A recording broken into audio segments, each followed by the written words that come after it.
kind of went a completely different direction with what we were doing and seemed to pay off. And just kind of had a solid weekend other than qualifying. So got some damage there, but we were able to come back, I guess, and finish ninth. So that's decent, and going to Homestead next week. We're going to Jeff and then to Bob. Jeff Gluck from jeffgluck.com. Kevin, a comeback today that saved your season. Where would you rank this? And did you think that you had a chance when everything had gone wrong in that instant? I never really thought about it like that. I just thought about getting it. My main job was to try to get it back to the pits without crashing it into the wall or having a tire blow out and rip the fenders off. I felt it go down going into turn one, and just kind of tried to nurse it into turn three and back around. So I couldn't get down over there, and I just drug everything all the way around and drug the splitter off, and so it never really handled as good after that, but we've made some adjustments to our car and got ourselves back in contention there in the second stage, staying out, and it worked out okay. And we're also joined by Martin Truex Jr., driver of the 78 Auto Owners Insurance Toyota. Go ahead, Bob. Bob Hockers, ESPN. Kevin, what would you describe your emotion as? Relief, excited, the fact that you get to go vie for a title, or just another day, Bob?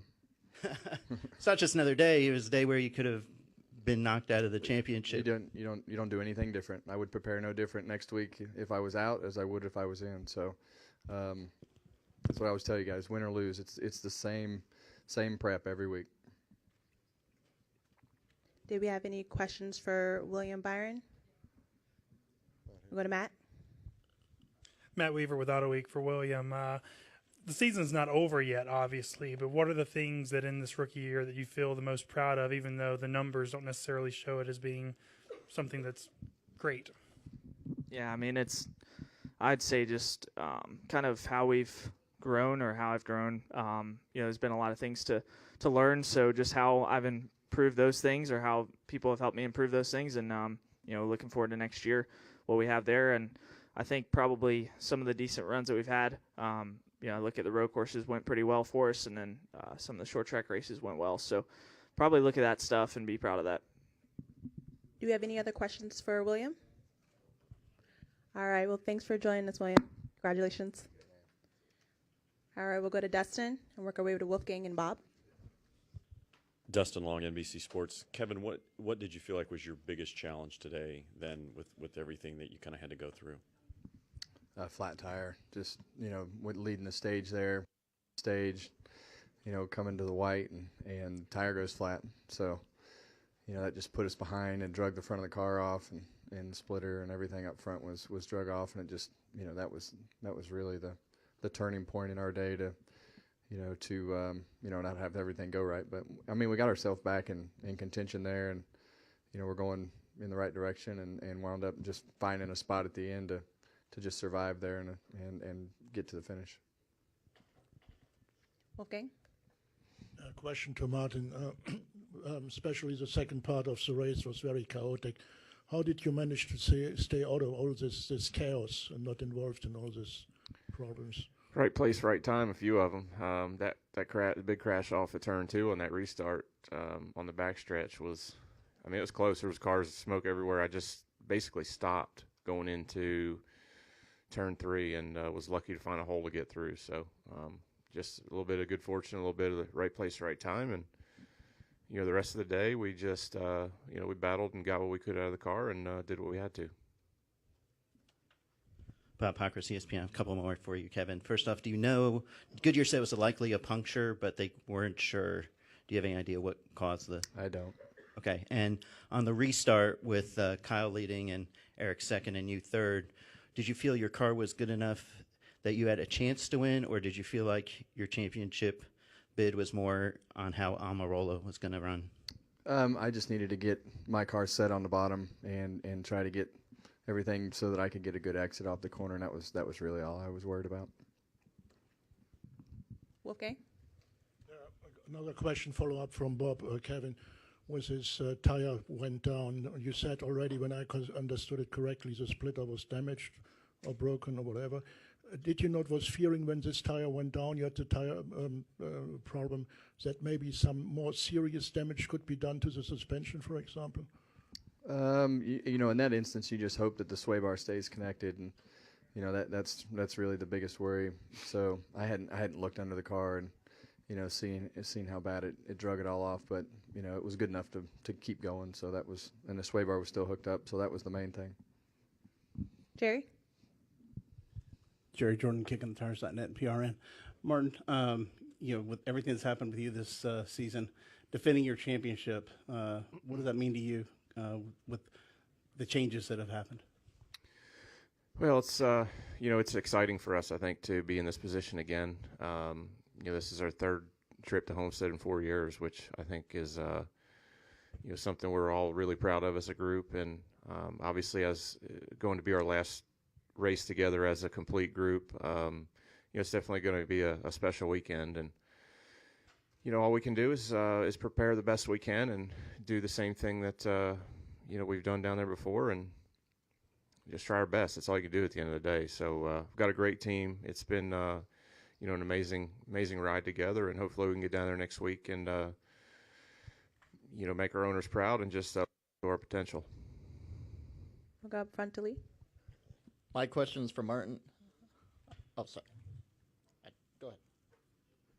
Sorry, Lee Spencer Racing Reference. Can you just tell us a little bit? I know you've said it before about what Barney means to you, but seeing him out there today, it's almost bittersweet, talking to him with everything he's put into the organization, and to see it come from, basically nothing to a championship caliber team. Yeah, I mean, I think it's just really still kind of sinking in. I think for most of us, when you're doing this job and you're so focused on what you're doing, you kind of really just block out everything in the outside world. I mean, you just get so focused in, and we understand it's here. It's our last week, but it's cool that we're going to Homestead with a chance to win it in his last race. And I said out there on pit road that it's my 5 years there has been amazing. He's been a great guy to work for. Just thinking about all the people that he's given opportunities to over the years, and how some of those guys started in Colorado 12, 13 years ago working for him, and just a special group. It's been a special time. It's been a lot of fun, and he's just been a great guy to work for. I think Cole and the guys will tell you that he's given them everything they needed to be the best they can be, and the same for me. So that's been fun, and hopefully we can reward him next week. Oh, there's no question that it turned, going there was the best thing I ever did. The first year, you'd thought I thought I was probably about to get fired, and then we turned it around. So yeah, definitely been an exciting 5 years for sure. Go ahead.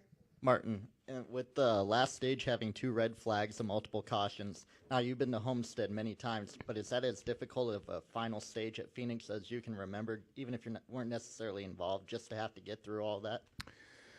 Not really. I mean, it was pretty straightforward for us. I mean, by that point, we were in pretty good shape. So, we were just trying not to put ourselves in too bad of a spot, and just trying to get to the end. Dustin? Dustin Long, NBC Sports. Kevin, what was it like to work with Tony in this way, since you guys hadn't done that before? Yeah, really, the biggest thing that Tony brings is just a ton of experience.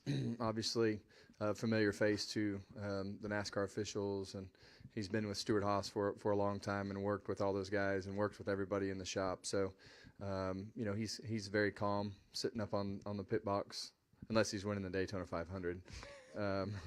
Yeah, then he gives us something that we all remember. But, for the most part on the radio, he was just dead calm all weekend and just, pretty laid back with everything, and everybody just did their job. So, the thing you got to remember is those guys have all been together for 5 years, and, there's the internet works well from Phoenix to North Carolina as well, too. So,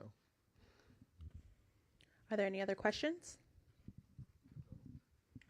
We'll go over to the side.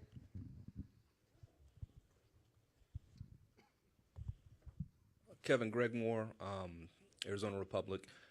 I'm curious why you have such success out here in Phoenix. Yeah, well, this has just been a great racetrack for us through the years, really, in everything that we've ever raced. It's just a place that I like coming to. I've been coming here since the late 80s, to watch races, and started racing here in the mid 90s, and so even since they've changed the track, it's just been a place that I feel like I know well and enjoy racing in front of these fans and on these types of tracks. So it's just a good place for us. Are there any final questions? All right, thanks for joining us, gentlemen, and good luck next weekend.